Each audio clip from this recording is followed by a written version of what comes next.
Advocate Anil boss, ഞാൻ താങ്കളിലേക്ക് വരുന്നതിന് മുമ്പ് ശ്രീ ജോൺ ബ്രിട്ടാസ് പറഞ്ഞ ഒരു വാചകം കൂടി ഞാൻ താങ്കളെ കേൾപ്പിക്കുകയാണ്. തിരുവഞ്ചൂർ അതിനുശേഷം എന്താണ് CPM-ൻ്റെ അഭിപ്രായമെന്ന് ചോദിച്ചാൽ CPM നേതൃത്വവുമായിട്ട് ബന്ധപ്പെടുകയും CPM കൃത്യമായൊരു കാര്യം പറഞ്ഞു. ജുഡീഷ്യൽ അന്വേഷണം പരസ്യമായി പ്രഖ്യാപിക്കുക മാത്രമല്ല, ജുഡീഷ്യൽ അന്വേഷണത്തിൻ്റെ പരിഗണനാ വിഷയങ്ങളിൽ മുഖ്യമന്ത്രിയുടെ ഓഫീസിനെ ഉൾപ്പെടുത്തണം എന്നുള്ളത് CPM-ൻ്റെ നിലപാടായിരുന്നു. യെസ്, ഇത് ഈ വാർത്താ സമ്മേളനത്തിലെ പല ഭാഗങ്ങളും നമുക്ക് ഇതിനിടയ്ക്കൂടെ ഒന്ന് കണ്ടും കൂടി ഒന്ന് പോവാം. അത് ഞാനിപ്പോൾ അഡ്വക്കേറ്റ് അനിൽ ബോസ്, താങ്കളോട് ഞാൻ ചോദിക്കുന്ന ചോദ്യം സ്പെസിഫിക്കായി ഈ പറഞ്ഞ കാര്യത്തെക്കുറിച്ച് മാത്രമല്ല, നിങ്ങളുടെ പാർട്ടിയുടെ നിലപാട് എന്താണ് ഇക്കാര്യത്തിൽ? ഡോക്ടർ സമ്പത്ത് ഇപ്പോൾ ഇവിടെ വിശദീകരിച്ചതുപോലെ ആ സമര കാലഘട്ടത്തിൽ ഇത്തരത്തിലൊരു സംഭവം നടന്നിട്ടുണ്ട് എന്ന് ഇന്നിപ്പോൾ താങ്കൾ മനസ്സിലാക്കുന്നതിനെ എങ്ങനെയാണ് താങ്കൾ ഇപ്പോൾ വിശദീകരിക്കുന്നത്?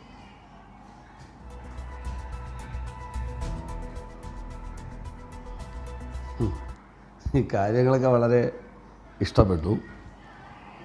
ഒന്നാമത്തെ കാര്യം, ജോൺ മുണ്ടക്കയത്തിൻ്റെ എഴുത്ത് അവിടെ നിൽക്കട്ടെ.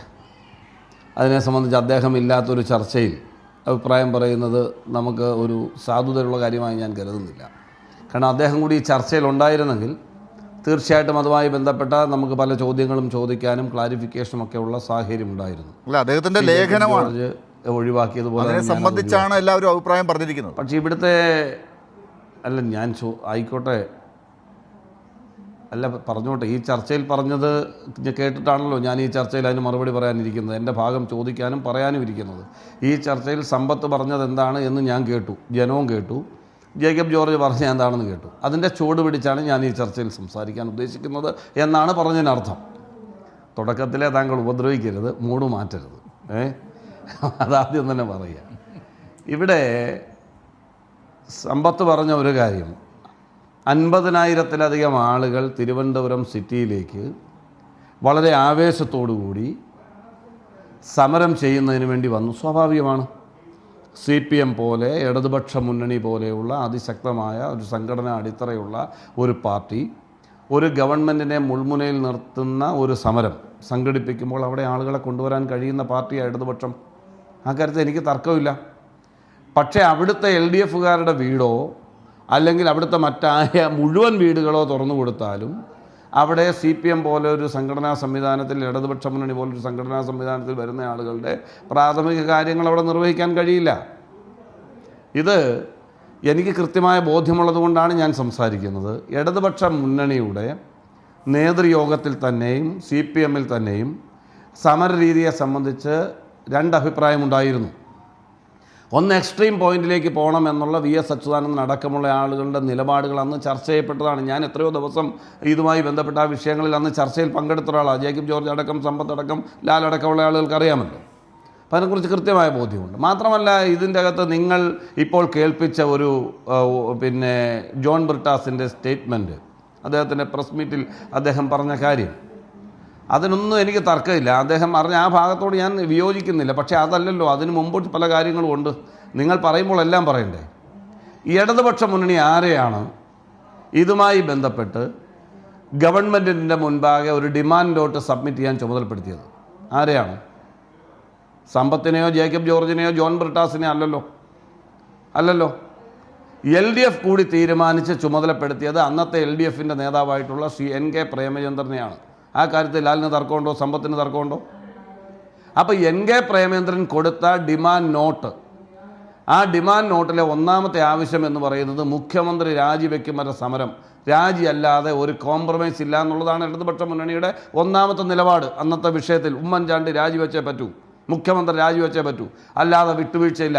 അതുകൊണ്ട് പല ഘട്ടങ്ങളിലായി നടന്ന സമരങ്ങളുടെ തുടർച്ചയിൽ അത് ആളിക്കത്തിക്കുന്നതിൻ്റെ ഭാഗമായി അണികൾക്ക് ആവേശം പകർന്നുകൊണ്ട് തന്നെയാണ് ഇടതുപക്ഷ മുന്നണി തലസ്ഥാന നഗരിയിലേക്ക് വരുന്ന മുഴുവൻ സഖാക്കളും, ഇടതുപക്ഷ മുന്നണിയുടെ പ്രവർത്തകരും വിചാരിച്ചിരുന്നത് ഞങ്ങൾ പോകും, സെക്രട്ടേറിയറ്റ് വളയും, മുൻപൊരു സമരത്തിലും കണ്ടിട്ടില്ലാത്ത രീതിയിൽ മന്ത്രിമാരെ കടത്തിവിടത്തില്ല, ഉദ്യോഗസ്ഥന്മാരെ കടത്തിവിടത്തില്ല, മുഖ്യമന്ത്രിയെ പോലും ആ മുഖ്യമന്ത്രിയുടെ ഒഫീഷ്യലായിട്ടുള്ള മുറിയിലേക്ക് കടത്തിവിടത്തില്ല എന്ന് പറയുന്ന വളരെ സാഹസികമായ ആവേശം കൊള്ളിക്കുന്ന നിലപാടാണ് ഇടതുപക്ഷ മുന്നണി എടുത്തത്. സെക്രട്ടേറിയറ്റ് വളയൽ സമരത്തിൽ ഞാൻ ഒരുപാട് പങ്കെടുത്തിട്ടുള്ള ആളാണ്. ഐക്യജനാധിപത്യ മുന്നണിയുടെയും കോൺഗ്രസിൻ്റെയും സെക്രട്ടേറിയറ്റ് വളയൽ സമരത്തിൽ പങ്കെടുത്തിട്ടുള്ള ആളാണ് ഞാൻ. പക്ഷേ അപ്പോഴൊക്കെ മുഖ്യമന്ത്രിക്കോ ഉദ്യോഗസ്ഥന്മാർക്കോ കടന്നു പോകാൻ ഒരു ഗേറ്റ് തുറന്നിട്ടുകൊണ്ട് തന്നെയാണ് സമരം നടന്നിട്ടുള്ള. ആ നിലയിലായിരുന്നില്ല ഈ സമരം. ആ സമരത്തെ നേരിടാൻ പോലീസിനെ അതുപോലെ തന്നെ കേന്ദ്രസേനയെ അടക്കം മുഖ്യമന്ത്രിക്ക് വിളിക്കേണ്ടി വന്നു അന്ന്. കാരണം ഒരു ഗവൺമെൻറ്റിൻ്റെ നിയന്ത്രണത്തിൽ നിൽക്കാത്ത തരത്തിൽ ഇടതുപക്ഷ മുന്നണിയുടെ പ്രവർത്തകർ തലസ്ഥാന നഗരിയിലേക്ക് വന്നു കൂടിയാൽ ഒരു ദിവസമൊക്കെ, രണ്ടാമത്തെ ദിവസമൊക്കെ, മൂന്നാമത്തെ ദിവസം എന്ന് പറയുന്നത് നിയന്ത്രണങ്ങൾക്കപ്പുറമാണ്. ആഭ്യന്തരമന്ത്രി തിരുവഞ്ചൂർ രാധാകൃഷ്ണൻ പോലും മറ്റു വഴികളുണ്ടോ ഈ സമരം അവസാനിപ്പിക്കാൻ എന്ന് അന്വേഷിച്ചത് എന്ന് വേണ്ടേ മനസ്സിലാക്കാൻ. അതാണല്ലോ ചെറിയാൻ ഫിലിപ്പിൻ്റെ ഫോണിലേക്കൊരു ഫോൺ വന്നത് തിരുവഞ്ചൂരിൻ്റെ. അല്ല, ഞാൻ പറഞ്ഞോളാം. താങ്കൾ ചോദിച്ചത് എനിക്ക് മനസ്സിലായി. ഞാനത് പറയാൻ തയ്യാറാണ്. നമ്മൾ രണ്ടുപേരും കൂടി കൂട്ടിയിടിക്കുന്ന രീതിയിൽ വർത്തമാനം പറയാൻ ഞാൻ ഉദ്ദേശിക്കുന്നില്ല. സ്ഥിരമായി കൈകളിൽ വന്നിരുന്ന് അങ്ങനെ വഴക്കുണ്ടാക്കുന്ന ഒരു ശരിയായ ശൈലിയല്ല എന്നാണ് എൻ്റെ അഭിപ്രായം. അപ്പം അല്ല, 9 മണി വരെ ആയിക്കോട്ടെ, എനിക്കിനി നിങ്ങൾ സമയം തരണ്ട. നിങ്ങളങ്ങ് സംസാരിച്ചോ ഏകപക്ഷീയമായിട്ട്. ഞാനിവിടെ ചുമ്മാ ഇരുന്നോളാം. അങ്ങനെ വിടാൻ പറ്റില്ലല്ലോ. എനിക്ക് താങ്കളിൽ നിന്ന് കുറേ കാര്യങ്ങൾ അറിയാൻ. ഞാൻ പറയുന്നതുകൊണ്ടാണ് നിലവിൽ NK അല്ല, അതുകൊണ്ടാണ് ഞാൻ പറയുന്നത് ജനം കേൾക്കട്ടെ എന്ന്. അപ്പം തിരിച്ചറിവില്ലാത്ത നേതൃത്വം, തിരിച്ചറിഞ്ഞ് പ്രവർത്തിക്കേണ്ട ബുദ്ധിയുള്ളൊരു നേതൃത്വം ചെയ്യേണ്ട സമരശൈലി അല്ല അന്ന് ഇടതുപക്ഷ മുന്നണി എടുത്തത് എന്ന് ഇടതുപക്ഷ മുന്നണിയിൽ തന്നെ രണ്ടഭിപ്രായം ഉണ്ടായിരുന്നു. സ്ട്രോങ് ആയി സമരം ചെയ്യണമെന്ന് പറയുമ്പോൾ അതിന് അവരുടെ പ്രാഥമിക കാര്യങ്ങൾ നിർവഹിക്കാനുള്ള സാഹചര്യങ്ങളെക്കുറിച്ച് ചിന്തിക്കണമായിരുന്നു നേതൃത്വം. ടെമ്പററി ആയിട്ടുള്ള എനിക്ക് തോന്നുന്നു താങ്കൾ ഇന്ന് ഈ വാർത്താ സമ്മേളനങ്ങൾ ചെറിയാൻ ഫിലിപ്പ് കൃത്യമായി ആ കാര്യങ്ങൾ വിശദീകരിച്ചിട്ടുണ്ട്. ഈ ഫോൺ വിളി ആദ്യം തിരുവഞ്ചൂരിൻ്റെ ഫോൺ ചെറിയാൻ ഫിലിപ്പിൻ്റെ ഫോണിലേക്ക് വരുന്നത് സമരം തുടങ്ങുന്നതിൻ്റെ തൊട്ട് തലേന്നാളാണ് എന്നാണ് ഞാൻ മനസ്സിലാക്കിയിട്ടുള്ളത്. ആ തലേന്നാൾ സമരം തുടങ്ങുന്നതിന് മുമ്പ് താങ്കൾ ഈ പറഞ്ഞ പ്രശ്നങ്ങളൊന്നും തിരുവനന്തപുരം നഗരത്തിലില്ല. ഇവിടെ വെള്ളം കിട്ടാത്ത പ്രശ്നമോ മറ്റ് അത്യാവശ്യ സൗകര്യങ്ങൾക്ക് വേണ്ടി ഇവിടെ ബുദ്ധിമുട്ടുന്ന സാഹചര്യമൊക്കെ പിന്നീട് ഉണ്ടാകുന്നതാണ്. അപ്പോൾ ആഭ്യന്തരമന്ത്രിക്ക് ഈ സമരത്തെ എന്തോ ഭയമുണ്ടായിരുന്നു. അങ്ങ് പറഞ്ഞതുപോലെ എല്ലാ ഗേറ്റും അടച്ചുപൂട്ടി മുൻപില്ലാത്ത വിധം ഒരു സമരം ഒരുങ്ങി വരുന്നത് ആ ഗവൺമെൻറ്റിന് ഭയപ്പാടുണ്ടാക്കുന്നതായിരുന്നു. അതിൻ്റെ തലപ്പത്തുണ്ടായിരുന്ന നേതാക്കളിൽ ചിലർക്ക്, തിരുവഞ്ചൂർ ഉൾപ്പെടെയുള്ളവർക്ക് അത് അവസാനിപ്പിക്കണം എന്നുണ്ടായിരുന്നിരിക്കണം. അതാണ് ചെറിയാൻ ഫിലിപ്പിനെ വിളിച്ച് ഇക്കാര്യത്തിലൊരു അന്വേഷണം നടത്തിയത്. അത് പിന്നീട് ജോൺ ബ്രിട്ടാസിലേക്ക് ആ ഫോൺ കോൾ എത്തുന്നത് പിന്നീടുണ്ടായ സംഭവ വികാസങ്ങളാണ്. നമ്മൾ ഈ ചർച്ചയിലേക്ക് എത്തുന്ന കാര്യങ്ങളിലേക്ക് വന്നത് ജോൺ മുണ്ടക്കയം പറഞ്ഞതുപോലെ അല്ല. ഇതാണ് ചർച്ച.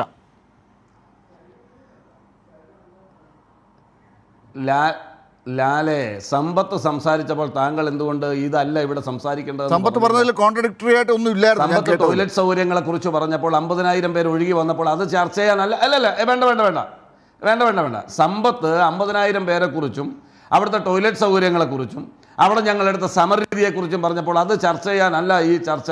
ഇല്ല സർ, ഞാൻ കേൾപ്പിച്ചു. 5 മിനിറ്റിൽ കൂടുതലായി താങ്കൾ അത് പറയുന്നുണ്ട്. ഞാനത് കേൾപ്പിച്ചു. അതിനുശേഷം താങ്കളോട് ഒരു ചോദ്യം ചോദിച്ചു. അല്ലല്ല, പറയൂ, താങ്കൾ ഉത്തരം പറയൂ. അങ്ങനല്ലാന്നേ. അതിന് മാത്രമല്ല ഞാനിവിടെ വന്നിരിക്കുന്നത്.